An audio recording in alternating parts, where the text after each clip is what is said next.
سوالی بن کے آتے ہیں، مرادیں لے کے جاتے ہیں، یہ وہ در ہے جہاں بگڑے مقدر جگمگاتے ہیں۔ یہ وہ در ہے جہاں بگڑے مقدر جگمگاتے ہیں۔ اور فدا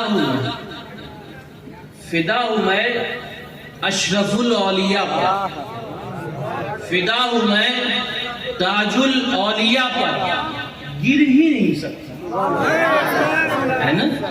فدا ہوں میں تاج الاولیاء پر، گر ہی نہیں سکتا، وہ بڑھ کر تھام لیتے ہیں قدم جب ڈگمگاتے ہیں، بڑھ کر تھام لیتے ہیں قدم جب ڈگمگاتے ہیں۔ اور اے عزت کے طلبگاروں، اے عزت کے طلبگاروں، یہ دربار اشرف ہے۔ اے عزت کے طلبگاروں، یہ دربار اشرف ہے، یہاں شہنشاہ زماں بھی جھاڑو لگاتے ہیں، یہاں شہنشاہ زماں بھی جھاڑو لگاتے ہیں۔ یہ ایک شعر ہے، یہ شعر میں اکثر اپنی بات کو شروع کرنے سے پہلے کہتا ہوں، اور اس شعر کے اوپر جیسے آپ کا ری ایکشن ہوگا ویسے ہی میں اپنی باتوں کو آگے بڑھاؤں گا۔ اور جو بھی عاشق ہوگا وہ یہ شعر سننے کے بعد چپ نہیں ہے نا؟ کہ پہلے میں مشکلوں میں تھا، پہلے میں مشکلوں میں تھا، اب مشکلوں میں، پہلے میں مشکلوں میں تھا، اب مشکلوں میں ہے، کیسے بدلا یہ منظر یا علی کہتے ہیں۔ نعرہ رسالت، نعرہ حیدری، نعرہ حیدری، علی بولا پلک بولا، علی مولا، علی بولا پلک بولا، نعرہ تکبیر، نعرہ حیدری، نعرہ حیدری، نعرہ حیدری، یا مخدوم سمنا ماشاءاللہ۔ پہلے میں مشکلوں میں تھا، اب مشکلوں میں ہے، کیسے بدلا یہ منظر یا علی کہنے کے بعد۔ ہم سب کون ہیں؟ ہم سب اہل سنت والجماعت ہیں، اور ہر سنی علی والا ہے۔ ارے ہم علی والے ہیں، خدا کی قسم بڑے نصیب والے ہیں، خدا کی قسم بڑے نصیب والے ہیں۔ بہرحال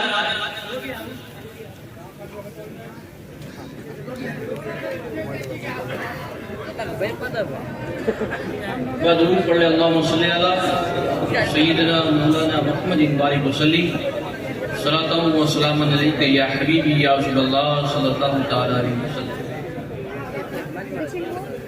اس آیت کریمہ کو پڑھنے کا میں نے شرف حاصل کیا ہے۔ اللہ تبارک و تعالیٰ قرآن مقدس میں ارشاد فرماتا ہے، قل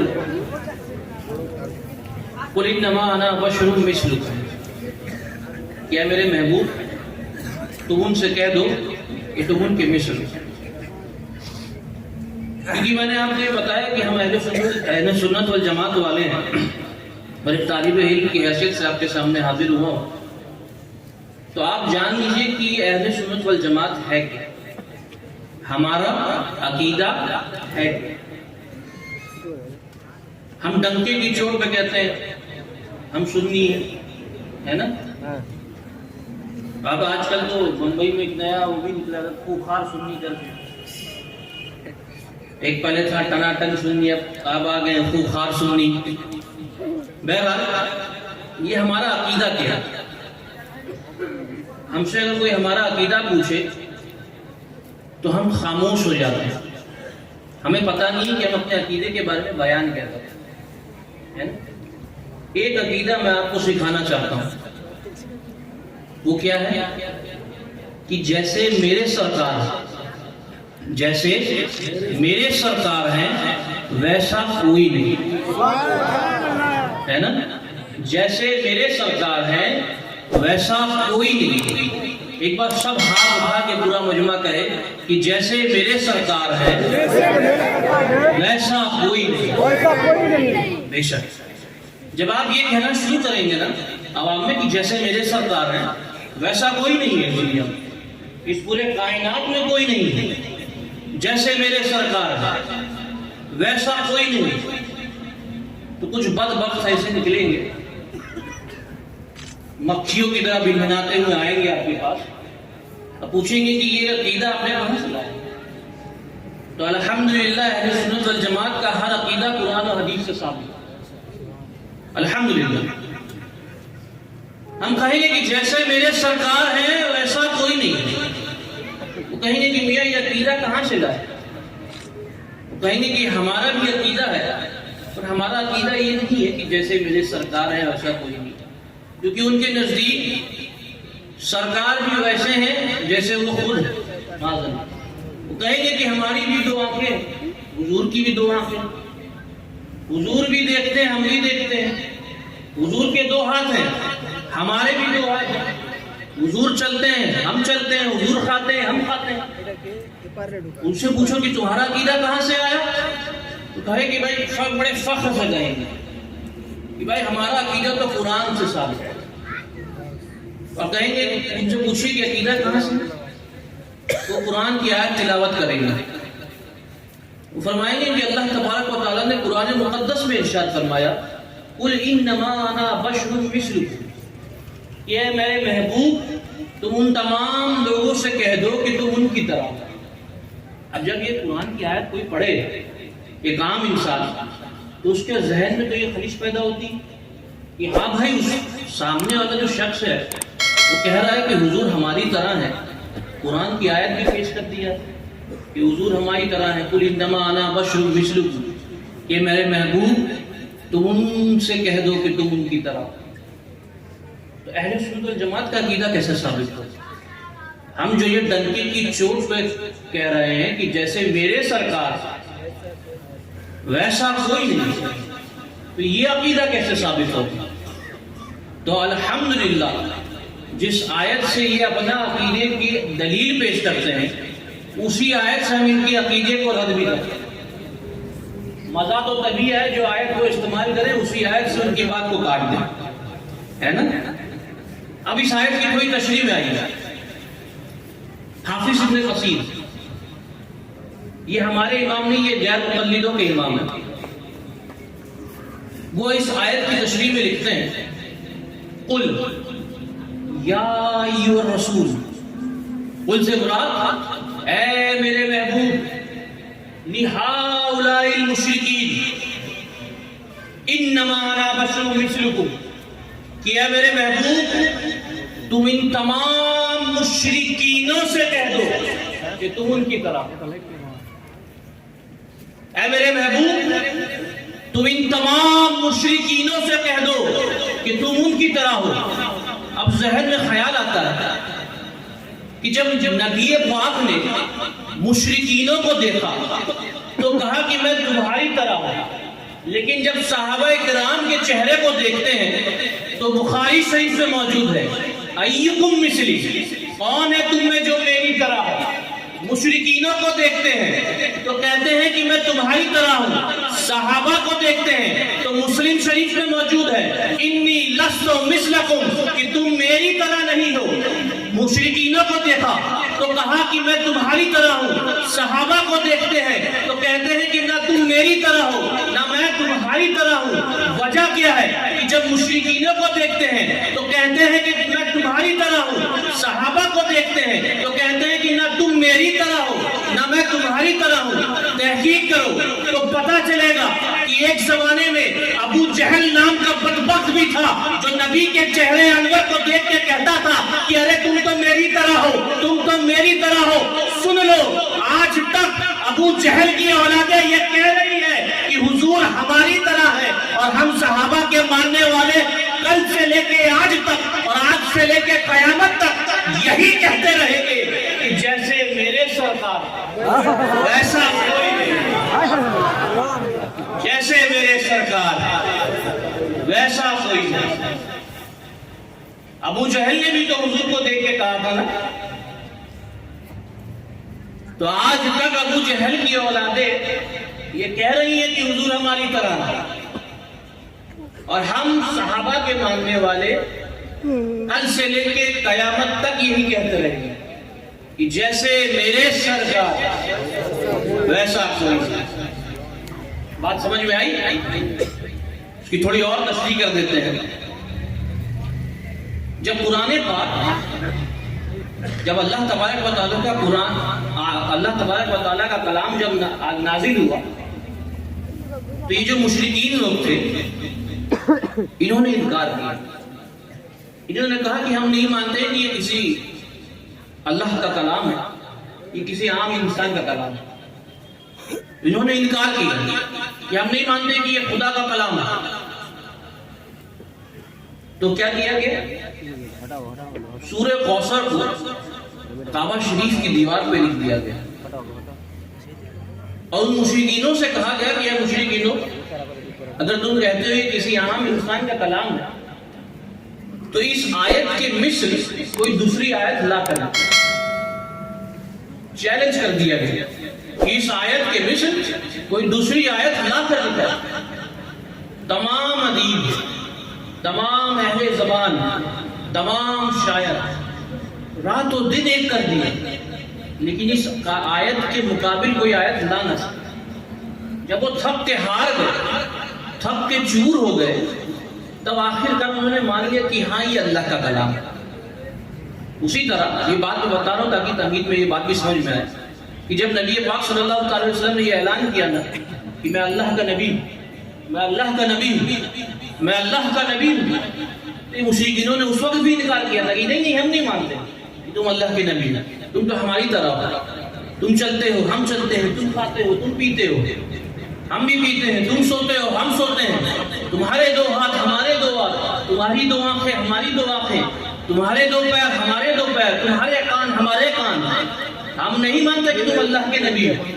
تب اللہ نے ارشاد فرمایا قل یا ایھا النبی لہؤلاء المشرکین انما انا بشر مثلکم، کہ میرے محبوب تم ان تمام مشرکینوں سے کہہ دو کہ تم ان کی طرح ہو، لیکن یوحا الیہ، تم پر لیکن اللہ کی وحی نازل ہوتی ہے، تم پر اللہ کی آیتیں نازل ہوتی ہے. کیا ان پر اللہ کی آیتیں نازل ہوتی ہے؟ کیا ان کے اوپر اللہ کی آیتیں نازل ہوتی ہے کیا؟ ارے میرے حضور اشارہ کریں تو چاند کے دو ٹکڑے ہو جاتے ہیں. تم کہتے ہو حضور تمہاری طرح ہے تو چاند کے دو ٹکڑے کر کے دکھا دو. میرے حضور اشارہ کریں تو ڈوبا ہوا سورج نکل آتا ہے، اشارہ کر کے ڈوبا ہوا سورج کو پھر سے نکال کے دکھا دو. میرے حضور انگلیوں کا اشارہ کریں تو ہاتھوں میں سے پانی کے پھوارے نکل جاتے ہیں، ہاتھ کی انگلیاں ہلا کے پانی کے پھوارے نکال کے دکھا دو. میرے حضور اپنا لعاب دہن کسی اندھے کی آنکھ میں ڈالے تو اندھا دیکھنے لگ جاتا ہے، کسی اندھے کو دیکھنے کی قوت عطا کر کے دکھا دو. میرے حضور اگر اپنا لعاب دہن کسی گونگے کی زبان پہ رکھ دے تو گونگا بولنا شروع کر دیتا ہے، گونگے کو بولنے کی طاقت عطا کر کے دکھا دو. میرے حضور اگر اپنا لعاب دہن 4 لوگ کی ہانڈی میں ڈالے تو اس سے 1000 لوگ کھانا کھاتے ہیں، 4 کا کھانا 1000 کو کھلا کے دکھا دو. میرے حضور اگر کسی پیڑ کو اپنی طرف اشارہ کرے تو وہ پیڑ دوڑا دوڑا حضور کے پاس آ جاتا ہے. کسی پیڑ کو اپنے جانب بلا کے دکھا دو. میرے حضور اگر اپنے ہاتھ کو کسی سوکھی ٹہنی پر پھیر دے تو وہ پیڑ چراغ بن جاتا ہے، اس سوکھے پیڑ کو چراغ بنا کے دکھا دو. ارے میرے حضور مردے کو کہے اٹھ تو مردہ زندہ ہو جاتا ہے، کسی مردے کو زندہ کر کے دکھا دو. ارے اگر میرے حضور اپنی ایڑیاں پٹ کے تو وہاں سے خزانے جاری ہو جاتے ہیں، اپنی ایڑیاں پٹک کے خزانے جاری کر کے دکھا دو. اگر ایسا کر سکتے ہو تو کہو کہ حضور ہماری طرح ہے، ورنہ مان لو کہ جیسے میرے سرکار ہے ویسا کوئی نہیں. میں یہ بات ڈنکے کی چوٹ پہ کہتا ہوں کہ اللہ کی تمام مخلوقوں کو جمع کر دو، اللہ کی تمام مخلوقوں کو جمع کر دو، لیکن کوئی بھی میرے مصطفیٰ کی پاؤں کی ایڑی کے برابر نہیں ہوگا، کیونکہ جیسے میرے سرکار ہے جیسے میرے سرکار ویسا کوئی نہیں. پوری کائنات کی تمام مخلوقوں کو جمع کر پوری کائنات، لیکن کوئی بھی میرے مصطفیٰ کے پاؤں کی ایڑی سے نکلنے والی دھول کے برابر بھی نہیں ہے. کہتے ہیں کہ حضور ہماری طرح ہے. اب اگر کہیں تو کہنا چاند کے ٹکڑے کر کے دکھاؤ. کہتے ہیں حضور ہماری طرح ہے. سوکھا پیڑ کی ٹہنی لا کے دے دینا، بولے اس کو چراغ بنا کے دکھا دو. ایڑی پٹکو، خزانہ نکال کے دکھا دو. انگلیاں ہلاؤ، پانی کے جھرنے نکال کے دکھا دو. اگر ایسا کر سکتے تو کہو کہ حضور ہماری طرح، ورنہ بھاگ جاؤ یا مان لو کہ جیسے میرے سرکار ویسا کوئی. بہرحال بات کو تھوڑا اور آگے بڑھائیں. ہم سب کے گھر میں ایک بہت ہی پیاری سی کتاب ہے جس کا نام ہے قرآن شریف، جو بڑے افسوس کے ساتھ مجھے کہنا پڑتا ہے کہ ہمارے گھروں میں کنارے کی طرف پڑی رہتی ہے، اس پہ دھول پڑ گیا ہے نا. اس قرآن شریف کو جب آپ کھولیں گے اور اس سورہ انبیاء کی 3 آیت کو جب آپ پڑھیں گے، پڑھیے گا گھر جا کے، اس کا ترجمہ پڑھیے گا، تو جب آپ سورہ انبیاء کی آیت نمبر 3 کو پڑھیں گے تو اس میں آپ کو پتا چلے گا کہ اللہ تبارک و تعالیٰ نے ان مشرکینوں کا عقیدہ بیان کیا ہے. ان مشرکینوں کا عقیدہ کیا ہے کہ جب یہ اپنی جماعت میں، اپنی محفل میں ایک ساتھ بیٹھتے ہیں، جب اپنے آس پاس کے لوگ اپنے ساتھیوں کے ساتھ بیٹھتے ہیں تو یہ کانا پھوسی کرتے ہیں. کانا پھوسی کیا؟ ایک دوسرے کے کان میں چی میں کوئی وسپر کرنا ہے نا، غیبت کرتے ہیں. کیا کہتے ہیں کہ حضور ہماری طرح. اب پڑھیے، اس میں درج ہوگا، آیت کا ترجمے میں یہ ہے کہ حضور ہماری طرح. اپنی محفل میں جب مشرکین بیٹھتے ہیں تو یہی بات کرتے ہیں، کانا پھوسی کرتے ہیں کہ حضور ہماری طرح ہے، حضور ہماری طرح ہے. لیکن جب آپ سورہ بقرہ کی آیت نمبر 173 کو 173 کو کھولیں گے، ٹھیک ہے، تو اس میں آپ کو مسلمانوں کا عقیدہ بھی پتہ چلے گا، اہل سنت والجماعت کا بھی عقیدہ پتہ چلے گا. اور وہ عقیدہ کیا ہے کہ مسلمانوں کا عقیدہ وہی ہے جو صحابہ کا عقیدہ ہے. جو عقیدہ صحابہ کا ہے وہی عقیدہ مسلمانوں کا. اور مشرکینوں کا عقیدہ کیا ہے کہ حضور ہماری طرح ہے، حضور ہماری طرح ہے، حضور ہماری طرح ہے.